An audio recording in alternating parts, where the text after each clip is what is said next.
Sa pangalan ng dakilang Panginoon sa Kristo, isang mapagpalang hapon po sa bawat isa.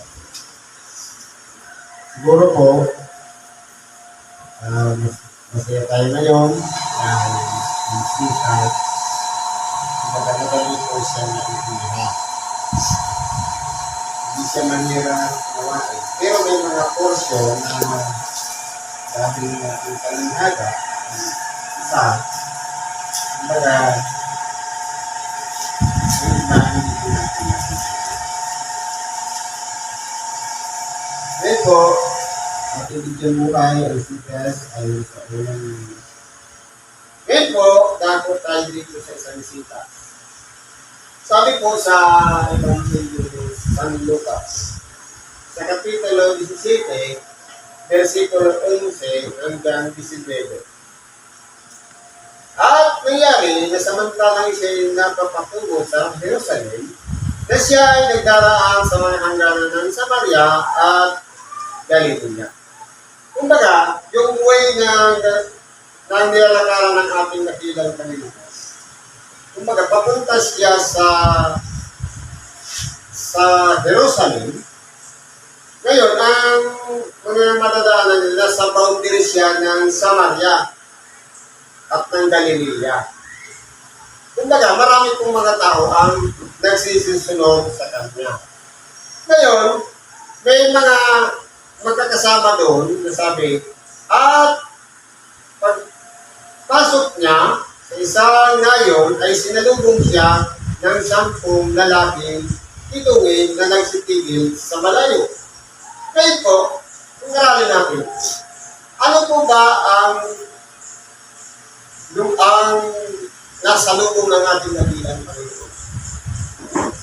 10 lalaki nagtitungin. Yung kitong na kumbaga pinandidirihan ng mga tao.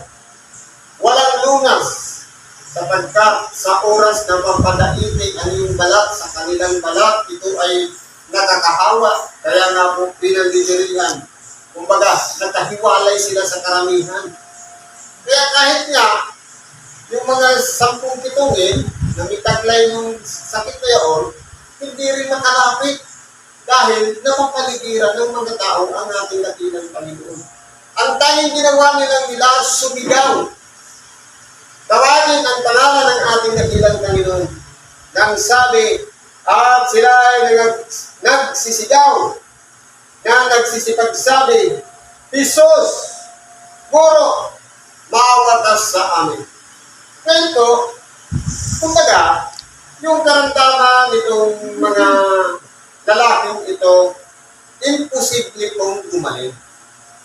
Pero ang sinabi ng ating dakilang Panginoon, at pagkakita niya sa kanila ay sinabi sa kanila, magsihayo kayo, at kayo'y pakita sa mga saserdote, at nangyari na samantalang sila ay nagsisiparoon, ay nangalinis sila. Ito, magtatanong tayo, ano ang ginawa ng ating dakilang Panginoon na nagsigaling ang kanilang mga kito, na nalinisan ang kanilang mga balat? Sa lamang salita, magsihayo kayo. Ngayon, siguro kung yung 10 kitungin,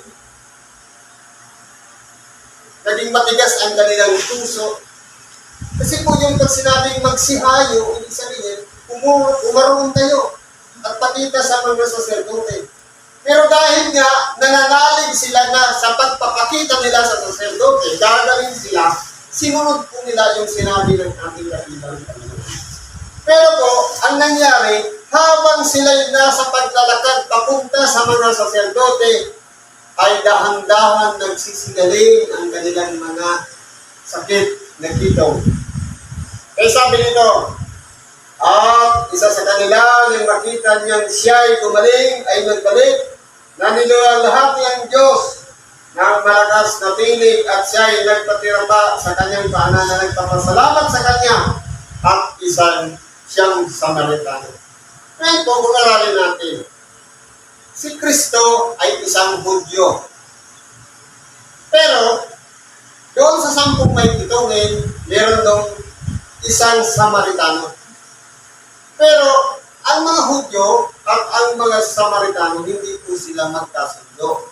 Kahit hanggang sa panahon ngayon, nag-aaway-aaway sila. Kaya nga kung mapapansin natin, kapag nababalitaan natin, palaging may giyera sa pagitan ng mga Pariseo ay ng mga Samaritano at ganun din ng mga Hudyo.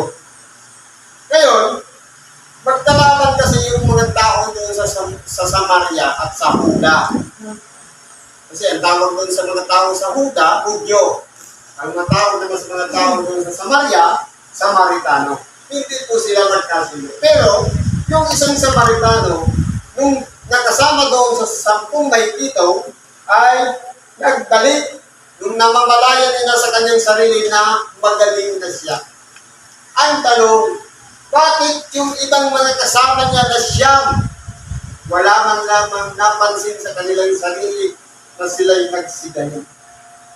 Ganyan po kasi ang tao, sa oras ng pangangailangan, tatawag siya. Sa oras na tinulungan mo, nakakalimutan na kapag sila'y nagsigaling na. Kaya nangyayari, sa bawat 10 na gumagaling, isa lang ang bumabalik at nagpapasalamat sa Diyos. Hindi ba dinadalhan tayo ng iba-ibang mga taong may sakit, iba-ibang taong naging pasyente, na malulubhan na kumbaga, inaayawan na ng mga medisina, ng doktor material. Minsan po, ayaw nang magsigaling. Pero sa oras na lumapit dito sa atin, kapag sila'y tinutulungan, sila po'y nagsisigaling.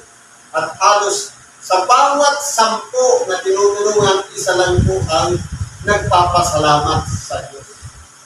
Kaya kung titignan po natin, ito lang po yung percentage ng mga nakakaalala doon sa mga gumawa ng mga himala kung kaya sila'y nagsigaling. Kaya ang tanong ng ating dakilang Panginoon, at pagsagot ni Jesus nagsabi, hindi ba 10 ang nagsilinis? Na kahit hindi man bumalik yung siyam, alam ng ating dakilang Panginoon na bumalik din yung siyam. Pero ang tingin niya, hindi ba 10 ang nagsilinis? Dapat nasaan na naroon ang siyam?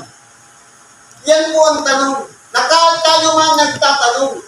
Sa bawat 10 na lumalapit sa atin, pumipila, nagpapalista upang magpagamot, pero nawawala po yung siyam sa oras na gumaling na.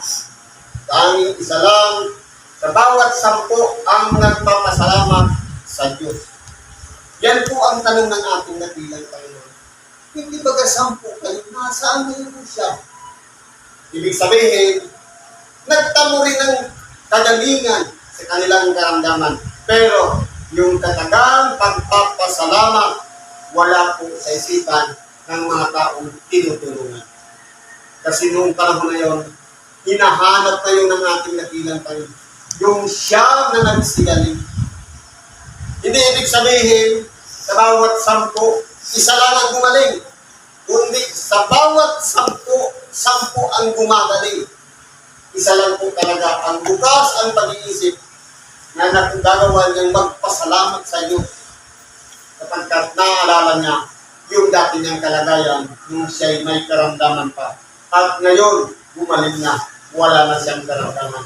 Kaya ito lang po nag-iisa na nagpapasalamat sa Diyos. At kasama na rin tayo. Sa bawat 10, mayroong isa na dumadako sa templo na patuloy na naglilingkod at sumusunod sa kalooban ng Diyos. Salamat tayo kung kasama tayo dito sa 10 na isa doon na nagpasalamat sa Diyos at naging daan pa tayo upang ating pamilya mahikayat natin at madala natin sa paglilingkuran kay Kristo upang tanggapin din ang kanyang pagpapala na maging tagasunod ni Kristo. Yun po ang isang malaking karangalan para sa atin. Sabi nito, walang nagbalik upang lumuwalhati sa Diyos, kundi itong taga-ibang lupa. Kumbaga, ang inaasahan sana ng ating dakilang Panginoon, yung mga Hudyo na kasama doon sa 10, ang ibabalik sa kapwa niya Hudyo para pasalamatan ng ating dakilang Panginoon na isang Hudyo. Pero, taga-ibang lupa, taga-Samaria ang gumaling. Yun pa ang nakaalala na nagpasalamat siya sa Diyos. Kaya sabi dito, sinabi niya sa kanila, mag-indig ka, yumaon ka ng iyong lakad, pinagaling ka ng iyong pananampalataya. Kaya po, kung titingnan po natin, ang pananampalataya, napaka-makapangyarihan po. Sa oras na tayo nakakita ng pruweba, tayo'y binigyan ng mga patutuo, at tayo'y nagsisampalataya sa Diyos na siyang nagpagaling sa atin, na siyang nagtawag sa atin upang kilalanin natin siya, sundin natin ang kanyang mga aral, ang kanyang mga turo. Hindi lang yung kilala si Kristo, kundi pinahahalagahan yung kanyang mga salita na walang iba. Ito ang tinuturo ng ating dakilang Panginoon na siyang dapat nating nilalakaran sa oras na napasakop na tayo sa Kanya. Kaya, nandito tayo ngayon nakatindig, bumabalik-balik sa templo, nagpapatutuo, na kaya tayo'y nananatili, nagpapatuloy sa paglilingkuran sa Diyos dahil sa pamamagitan ng kakaunting pananampalataya niya, ito'y napalagot natin.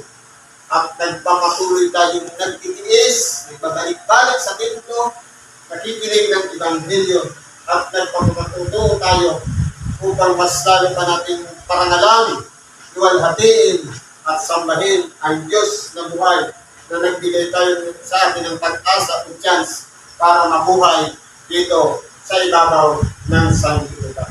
Kaya pasalamat tayo kung kasama tayo doon sa may taglay-taglay ng pananampalataya niya.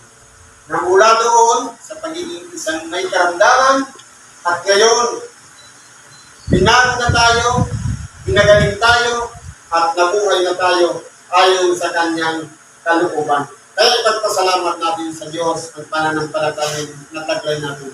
Na yan dapat ay hindi mawala. Hindi mananan tayo sa pananampalataya natin. Sapagkat ito ang magdadala sa atin upang tanggapin natin ang buhay na walang hanggan. Siguro po nandito na lang pagkikitabi natin sa oras ito. Salamat sa Diyos at anuman ang ating kailangan, karahinan, lapit po natin yan sa Diyos sa ngalan ni Kristo Jesus. Salamat at isang magpapalang hapon sa bawat isa.